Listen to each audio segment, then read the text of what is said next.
එකක් කරන්න බැරි නම් මගේ එක්සෑම් එකේ ඉඳලා දැන් මගේ එක්සෑම් එක ඉවරයි. ඔන්න අද අපි කට්ටියත් එක්ක එකතු වෙලා ඩයෝඩ් ගැන කරමු. ඔයාලට අපි පළවෙනිම කරපු වීඩියෝ එක මතකයිද? LED ගැන. දැන් අද අපි කතා කරන්නේ ඩයෝඩ් ගැනනේ. LED එක ඩයෝඩ් එක. LED එක ඩයෝඩ් වගේ තව ඩයෝඩ් වගේ වරක ගොඩාරියක් කියලා. අපි ඉන්ටර්නෙට් එකෙන් බලමු ඩයෝඩ් එක. දැන් හැම සර්කිට් එකකම තියෙන ප්‍රසිද්ධම එක්කෙනා කවුද? මෙන්න මේ ඩයෝඩ් එක. මෙන්න මේ ඩයෝඩ් එක තමයි ප්‍රසිද්ධම එක්කෙනා. මේ වගේ ඩයෝඩ්ස් තියෙනවා තව ගොඩාක්. මේ ඩයෝඩ්ස් අස්සේ මේ ප්‍රසිද්ධ ඩයෝඩ් එක තියෙනවා මේ. එතකොට මේ ඒ අස්සේ LEDs තියෙනවා. Zener diode, signal diode, ඒ වගේ තව ගොඩාක් ඩයෝඩ්ස් අරක තියෙනවා. මේ තියෙන්නේ. දැන් මේ තියෙන ඩයෝඩ් එකක් නේද? මේ බලන්න. ඒක සමාන ඩයෝඩ් එකක්. හැබැයි මේ ඩයෝඩ් එකේ මොකද වෙනස? මෙයා හරියට බැරගියක් වගේ නේ. මේ බැරගියක්. කලින් වීඩියෝ එකේ අපි ෆස්ට් වීඩියෝ එකේ අපි මම ඔයාලට කිව්වා නේද? මේ LED එකේ ප්ලස් මයිනස් තිබ්බ නේද කියලා. කිව්වනේ. ඒ වගේම තමයි ඩයෝඩ් එකේ ප්ලස් මයිනස් තියෙනවා. LED එක ඩයෝඩ් එකක් නේ. ඒකට ඩයෝඩ් එකට ප්ලස් මයිනස් තියෙනවා. අර රෙසිස්ටර් එක වගේ ඕන විදිහකට ගහන්න බෑ. ඒකත් අර සර්කිට් එකේ ගහනකොට හරි පැත්තට ගහන්න ඕනේ. ඒක ප්ලස් මයිනස් බලලා ගන්න. මට කියන්න අමතකුණා. මේ තියෙන්නේ මේ ඩයෝඩ් එකේ සිම්බල් එක මේ. දැන් ඔයාට පුංචි මේකක් මේ පුංචි පටියක් වගේ තියෙනවනේ. මේ පුංචි පටියක් වගේ තියෙනවනේ මේ. ඒ පටිය ඩයෝඩ් වල තියෙන්නේ ඇයිද දන්නවද? මයිනස් කියන එක අඳුර ගන්න. මේ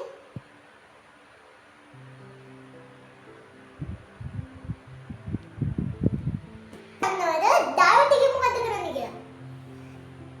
ඩයෝඩ් එක හරියට දොරක් වගේ. දොර කියන්නේ එක සයිඩ් එකකින් අනිත් සයිඩ් එක ගන්න බෑනේ. ඒ වගේ තමයි ඩයෝඩ්. ඩයෝඩ් එකේ එක සයිඩ් එකෙන් කරන්ට් එක යන්න දෙනවා. අනිත් සයිඩ් එකෙන් ආවොත් සිකියුරිටි වගේ මේ යන්න දෙන්නේ අනිත් පැත්තෙන් යන්න කියලා කියනවා. අන්න ඒ වගේ ගේට්ටුවක් වගේ දොරක් වගේ පාවිච්චි කරන්න ඕනේම තමයි අපි සර්කිට් එකට දාලා ඩයෝඩ් කියන එකනම පාවිච්චි කරන්නේ. දැන් ඔයාලට තේරුණා නේද? දැන් මේ ඩයෝඩ් එකේ ලොන්ච් නේ තියෙනව නේද? සිම්බල් එක.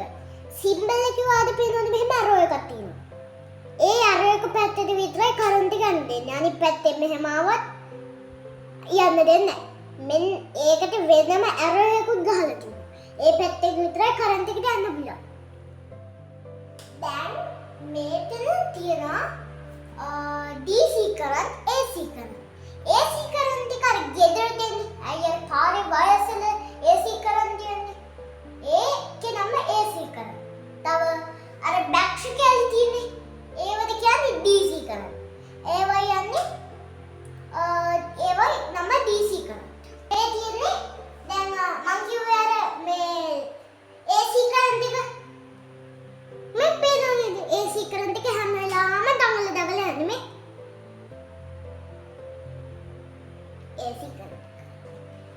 මං කියන්නේ දඟලනවා කියලා මෙයාගේ ප්ලස් මයිනස් මාරු වෙනවා. නිතරම ප්ලස් මයිනස් මාරු වෙනවා. නිතරම මාරු වෙනවා. හැම වෙලාවම මාරු වෙනවා. දැන් ඔයාලගේ ටොයිස් තියෙනවනේ. බැටරි දාන ටොයිස්.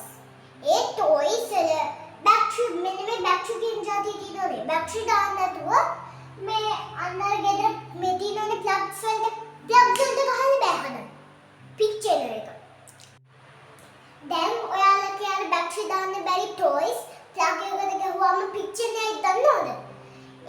ඒකේ අර ප්ලස් මයිනස් තියෙනවනේ. මං කියවනේ ප්ලස් මයිනස් එක විදිහකට නෙමෙයි තියෙන්නේ කියලා. මෙන්න මේ බැටරි වල වගේ දඟල යන්නේ. මේ දඟල යන්නේ. අන්නේ හින්දා තමයි පිච්චෙන්නේ. දැන් තව විදිහක් තියෙනවා. මේ ඔයාලට හිතමුකෝ ඔයාලට ඕනෙමයි අර ගෙදර තියෙන මේ ප්ලග් වලට මේව ගහලා මේව කරන්න කියලා. මේ යම පාවිච්චි කරන toys. හැබැයි ඒකට අපේ වීරයෙක්ගෙන් උදව්වක් ගන්න පුළුවන් ඩයෝඩ් එකේ. මේ මෙතන ඔයාලට මං කිව්ව නේද? මේ ඔයාලට ඕන නම් අර ප්ලග් එකට ගහලා මේව කරන්න පුළුවන් කියලා. ඒකට ඩයෝඩ් එලිම විතරක් මේ ඩයෝඩ් එලිම විතරක් වෙනම සර්කිට් එකක් තියෙනවා ඩයෝඩ් එලිම විතරක්. ඒකට අපි කියන නම තමයි rectifier bridge. මොකද්ද? rectifier bridge. එතකොට මේ තියෙන්නේ මෙන්න මේ විදිහට තමයි rectifier එක තියෙන්නේ. හරි ඩයමන්ඩ් එකක් වගේ. මේ තියෙන්නේ මේ පෙන්නන්නේ AC කරන්ට් එක. මේ මං කියවනේ දනුවේ මාරු වෙනවා කියලා. මෙන්න මෙයාගේ සර්කිට් එකක් හදන්න පුළුවන්. මේකට කියන්නේ අපි rectifier bridge. දැන් මෙන්න මේ කොළ පාට මේක තියෙනවානේ. මේ කොළ පාටකේ මෙහෙම ගිහිල්ලා මෙයාට දැන් මේ පැත්තට යන්න බෑ මේ. දැන් මෙන්න මේ පැත්තට යත හැකියි. ඔන්න ආයි ස්ට්‍රක් වුණා. දැන් මේ පැත්තෙන් ගිහිල්ලා මෙතනින් ඉතුරුනේ. මෙන්න කොළ පාට මේක මෙන්න මේක මෙහෙම ගිහිල්ලා මෙන්න මේ පැත්තට යන්න බෑ මේ පැත්තට පුළුවන්. මේ පැත්තටයි අයියෝ මේ පැත්තට විතරයි යන්න පුළුවන්. එතකොට ඔක්කොම ඉවර වෙන්නේ මේ පැත්තනේ. කොයි පැත්තෙන් ආවද දැන් ඩයෝඩ් හින්දා එක පැත්තකට විතරයි යන්න පුළුවන්. අන්න ඒ හින්දා තමයි AC කරන්ට් එක මේ අස්සෙන් ගියොත් DC කරන්ට් එන්නේ. මම දැන් මෙන්න මෙතන තියෙන සර්කිට් එක ඩයෝඩ්ස් පාවිච්චි කරලා මේක වැඩ කරන විදිහ වයර්ස් ගාලා වැඩ කරන විදිහ වලට පෙන්නන LED ගාලා මෙන්න මේ මුල් සර්කිට් එකම ඔයාලට අඳුර ගන්න පුළුවන් නේද? මම හදුවා මේ තියෙන්නේ.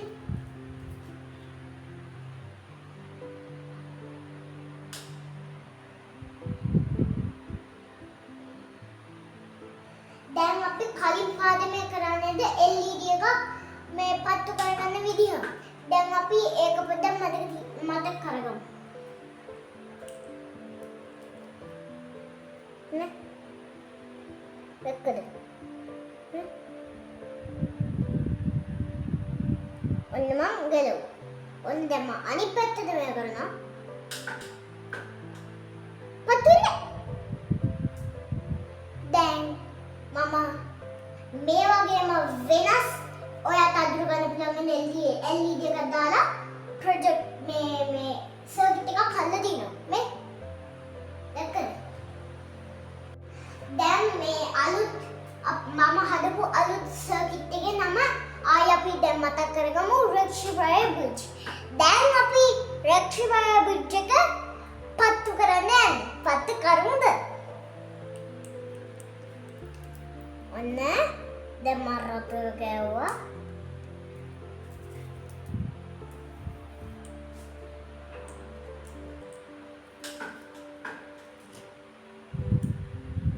ඔන්න ඒත් පත්තු වෙනවා. දැන් මම ඔන්න ප්ලස් මයිනස් මාරු කරා. ඒත් පත්තු වෙනවා.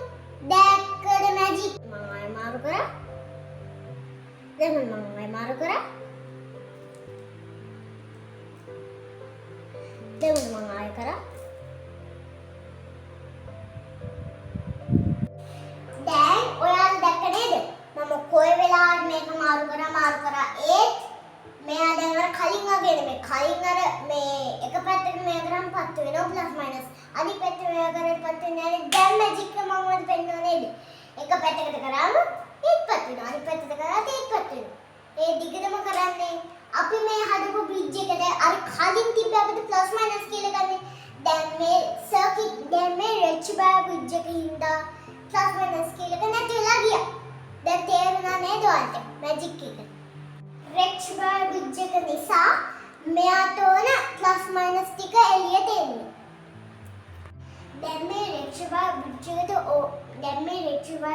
එකෙන් කරන්ට් එක දෙනවා මෙන්න මේ LED එකේ ප්ලස් මයිනස් වලට කරන්ට් එක ඕන විදිහට දෙනවා. ඊට පස්සේ මෙන්න මේ දෙක කොච්චර මාරු කරත් මේක පත් වෙනවා. මම මේ ඊතලි වලින් ගහලා ලේසියට පෙන්නලා තියෙන්නේ මේ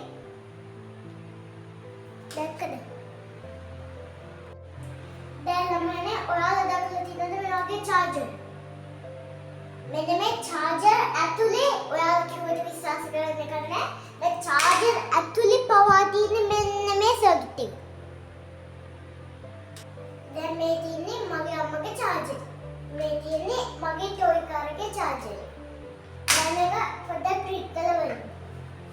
AC ඉරක් DC ඉරක්. දැන් මේක මම මේ charge මේ plug එකට ගැහුවොත් මේකෙන් එළියට දෙන්නේ මොකද්ද? DC current.